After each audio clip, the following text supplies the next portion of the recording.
क्षणों में उसका रूप पूरी तरह बदलने लगा और वह अत्यंत भयावह स्वरूप में परिवर्तित हो गई। अगर तुझे अपनी जान प्यारी है तो ये मांस यहीं छोड़ दे और तुरंत यहाँ से चला जा, वरना मैं तुझे भी जिंदा चबा जाऊंगी।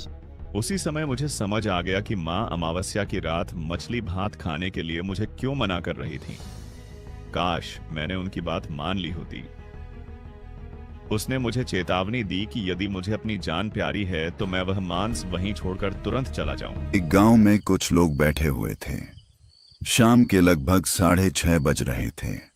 उनमें से एक का नाम मनीष, दूसरे का नाम लखन और तीसरे का नाम हरि था। हरि वहीं बैठा था क्योंकि वह उसकी अपनी दुकान थी। हरि की दुकान पर लोगों का आना कम रहता था क्योंकि उसकी दुकान गांव से काफी दूर थी। अरे लखन, तू आज गया नहीं क्या खेतों की ओर?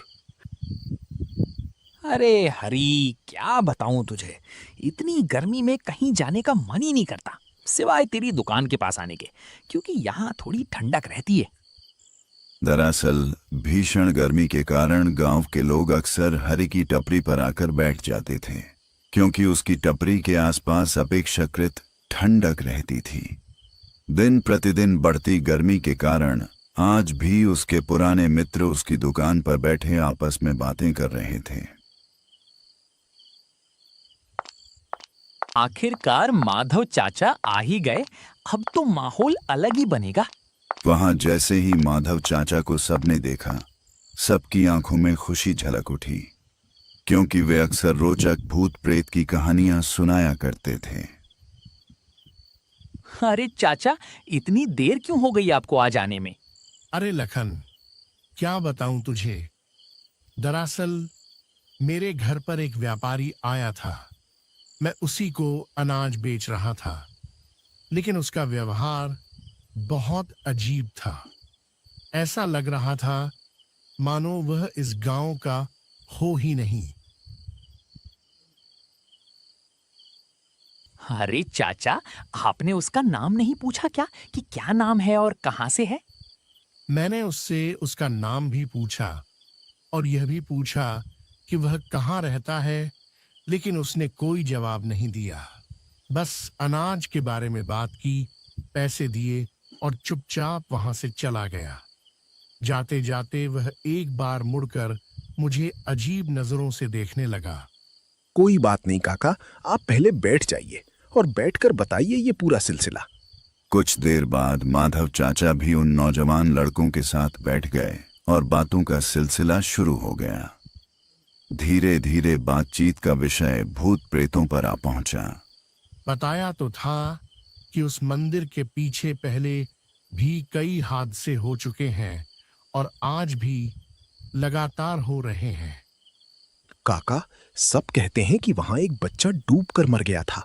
उसकी आत्मा अक्सर रात में निकलती है और आते जाते लोगों को परेशान करती है, लेकिन कई बार तो उसने कुछ लोगों को मार भी दिया है। सही कहा मनीष, इस सिलसिले को रोकना पड़ेगा। अगर ऐसा ही चलता रहा तो हमारे गांव के लोगों के लिए बहुत बड़ी मुसीबत खड़ी हो जाएगी। अच्छे से याद आया, आपके साथ भी तो एक घटना घटी थी बचपन में, जो आप रोते रोते घर आए थे, गांव के लोग कहते हैं। अरे लखन, उस घटना को मत याद दिला। वह मेरी जिंदगी की सबसे भयानक घटना थी। मैं आज तक उसे भूल नहीं पाया हूँ। काका, एक बार वो घटना बताओ ना, मैंने सही से सुनी नहीं है। हाँ काका, एक बार सुना दीजिए ना, आज महफिल भी जमी है और सबका समय भी कट जाएगा। ठीक है बच्चों, अगर तुम लोग इतनी जिद कर ही रहे हो तो मैं तुम्हें वह घटना सुनाता हूँ। दरअसल वह कोई कहानी नहीं, बल्कि मेरे साथ घटी एक सच्ची घटना है। उस समय मेरी उम्र लगभग 16 वर्ष की थी। रात के करीब 7 बजे थे। मुझे मछली भात खाने की तीव्र इच्छा हो रही थी। संयोग से उस रात अमावस्या भी थी। मैं मां के पास गया और उन्हें जगाने का प्रयास किया। माँ उठो, माँ उठो, माँ मुझे भूख लगी है, माँ उठो। मां दिन भर काम करके थकी हुई थीं, इसलिए गहरी नींद में सो गई थीं। कुछ देर बाद माँ की आंख खुली और वे उठकर बैठ गईं। बोल बेटा, क्या हुआ? मुझे क्यों जगा रहा था? दरअसल माँ, मुझे बहुत तेज भूख लग रही है। मछली भात बना दो। दरअसल बेटा, खाना तो रखा हुआ है, वो जाकर खा लेना। माँ, मुझे मछली भात खाने का बहुत मन कर रहा है, बना दो ना। नहीं नहीं, आज नहीं बनाऊंगी। आज अमावस है। आज मछली खाना अच्छी बात नहीं है। कल बना दूंगी तेरे लिए। नहीं नहीं माँ, खाऊंगा तो मछली भात ही, वरना मैं खाना नहीं खाऊंगा। ठीक है, जल्दी जाओ और जल्दी वापस आ जाना। रास्ते में रुकना मत। ठीक है माँ, मैं जल्दी जाता हूँ और जल्दी आता हूँ, आप फिक्र मत करो। अरे बेटा, पैसे तो ले जा। अरे माँ, पापा ने जो पैसे दिए थे वो मेरे पास बचे हैं। जब मैं बाहर निकला तो हल्की हल्की ठंड महसूस हो रही थी। चारों ओर कोहरा सा छाया हुआ था और वातावरण धुंधला दिखाई दे रहा था। उस समय मुझे मछली भात खाने की बड़ी तीव्र इच्छा हो रही थी। पिताजी ही यह लाते थे, पर किसी कारणवश वे शहर गए हुए थे, इसलिए आज मुझे स्वयं जाना पड़ रहा था। तभी रास्ते में मुझे एक वृद्धा दिखाई दी, जो अत्यंत उदास लग रही थी। डमरू बेटा, रुक जा, कहाँ जा रहा है? मैं तो बाजार जा रहा था माँ का सामान लेने। बेटा, जरा डॉक्टर को बुलाकर ले आना। तेरे काका की तबीयत बहुत ज्यादा खराब है और घर पर कोई है भी नहीं। कुछ क्षणों के लिए मैं असमंजस में पड़ गया। रात धीरे धीरे गहराती जा रही थी। यदि मैं वापस लौटता तो माँ बहुत नाराज होती, पर काका की तबीयत के लिए जाना आवश्यक लगा। इसलिए मैंने वृद्धा से कहा कि मैं तुरंत डॉक्टर साहब को बुलाकर लाता हूं। मैं तुरंत मुड़कर डॉक्टर साहब को बुलाने चला गया। थोड़ी ही देर में मैं उन्हें लेकर वापस आ गया। तब तक रात काफी गहरी हो चुकी थी। ठीक है अम्मा, मैं चलता हूँ, रात काफी गहरी हो चुकी है। अरे बेटा, यहीं रुक जा, मेरे घर खाना पीना करके ही जाना। माँ मेरा इंतजार कर रही है, मैं बाजार जा रहा हूँ, जल्दी से सामान लेकर मुझे घर जाना है। ठीक है डमरू बेटा। रात कितनी हो चुकी थी इसका मुझे ठीक अनुमान नहीं था। अंधेरा बहुत गहरा हो गया था और गांव में ऐसे समय बाजार प्रायः जल्दी बंद हो जाते हैं। जैसा मैंने सोचा था वैसा ही हुआ। बाजार बंद हो चुका था। मुझे मछली भात खाने की तीव्र इच्छा थी।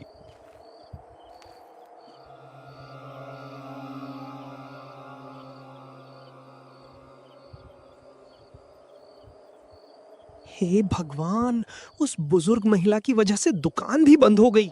अब मैं क्या करूं? एक काम करता हूं, मछली वाले के घर ही चला जाता हूं, उसका घर तो मैंने देखा ही है। इसलिए मैंने निश्चय किया कि मछली बेचने वाले के घर ही चला जाऊं, क्योंकि उसका घर यहीं पास में था। मैं मछली वाले के घर की ओर बढ़ चला। मेरे पिताजी अक्सर वहां आया जाया करते थे, क्योंकि वह उनके पुराने मित्र थे। उसके घर पहुंचकर मैंने जोर जोर से आवाज लगाई।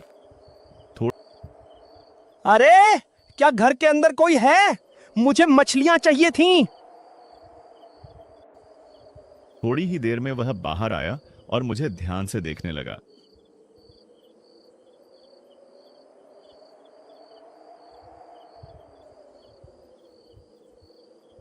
अरे डमरू बेटा, आज इतनी रात गए कैसे आना हुआ? तेरे पिताजी कहाँ हैं? अच्छा, वो किसी काम से शहर की ओर गए हैं, इस वजह से मुझे आना पड़ा। बेटा, तुझे पता नहीं है क्या, गांव में इन दिनों अजीब अजीब घटनाएं हो रही हैं। चाचा, किसी वजह से देर हो गई थी, इसलिए इतनी देर से आ पाया। ऐसी रात में बाहर निकलना ठीक नहीं होता। कोई बात नहीं बेटा, आज यहीं मेरे घर रुक जा, सुबह होते ही चला जाना। इतनी रात में निकलना सही नहीं रहेगा, ऊपर से ठंड भी बहुत बढ़ गई है। चाचा, मेरी माँ घर पर मेरा इंतजार कर रही है, मुझे जाना ही पड़ेगा, वरना माँ मेरी चिंता करने लगेंगी। चल ठीक है, तू यहीं बैठ, मैं तेरे लिए मछलियां लेकर आता हूँ। कुछ देर बाद वह अंदर गया और मेरे लिए मछलियां बांधने लगा। मौसम का मिजाज ठीक नहीं लग रहा था। ऐसा प्रतीत हो रहा था कि थोड़ी देर में वर्षा होने लगेगी। कुछ समय पश्चात वह मछलियां लेकर बाहर आया।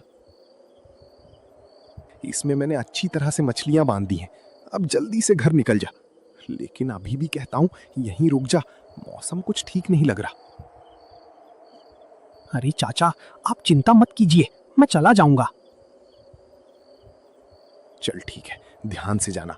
और हाँ, तेरे पिताजी आए तो उनसे कहना कि मुझसे जरूर मिल ले। मुझे उनसे थोड़ा जरूरी काम था। ठीक है चाचा, अब मैं चलता हूँ। मैं वहां से चल पड़ा। रात अब और भी गहरी हो चुकी थी। जब मैं आगे बढ़ रहा था तभी हल्की हल्की वर्षा शुरू हो गई।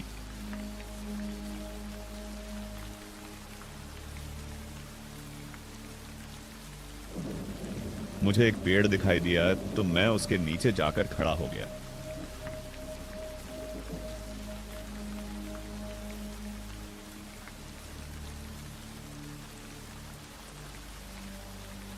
कुछ ही देर बाद वहां एक युवती आकर खड़ी हो गई।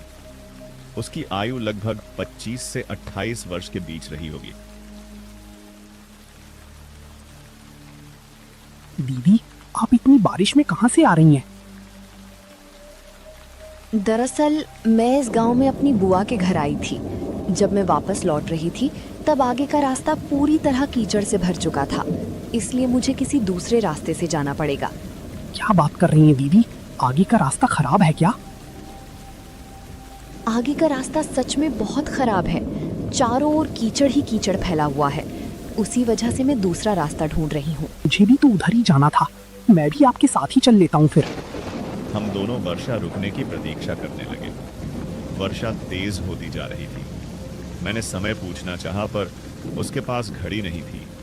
उसने बताया कि वह भी काफी देर से रास्तों में भटक रही है और अब उसे भी शीघ्र घर पहुंचना है। काफी देर बाद वर्षा थम गई और हम आगे बढ़ने लगे। कीचड़ से बचने के लिए हमें जंगल की ओर जाने वाले रास्ते से गुजरना पड़ा, क्योंकि वही रास्ता अपेक्षाकृत साफ था। जैसे जैसे हम आगे बढ़ रहे थे, जंगल से अजीब अजीब पशुओं की आवाजें सुनाई देने लगीं। मेरे साथ चल रही वह युवती भी मुझे कुछ विचित्र सी प्रतीत हो रही थी। मन में बार बार यही विचार आ रहा था कि घर पहुंचते पहुंचते बहुत रात हो जाएगी और मां मुझसे अत्यंत नाराज होंगी। दीदी, ये रास्ता मुझे कुछ ठीक नहीं लग रहा है। ऐसा लग रहा है कि इस रास्ते से जाएंगे तो काफी देर हो जाएगी। परंतु जब कुछ क्षण तक कोई उत्तर नहीं मिला और मैंने पीछे मुड़कर देखा तो वह युवती वहां से गायब थी। यह देखकर मैं स्तब्ध रह गया। अब मुझे मां की बात याद आने लगी कि अमावस्या की रात बाहर नहीं निकलना चाहिए था। ऐसा लग रहा था मानो मैं किसी बड़ी मुसीबत में फंस चुका हूं। फिर भी साहस जुटाकर मैं आगे बढ़ने लगा। जैसे ही मैं आगे बढ़ा मैंने देखा कि वही युवती मेरे सामने खड़ी है।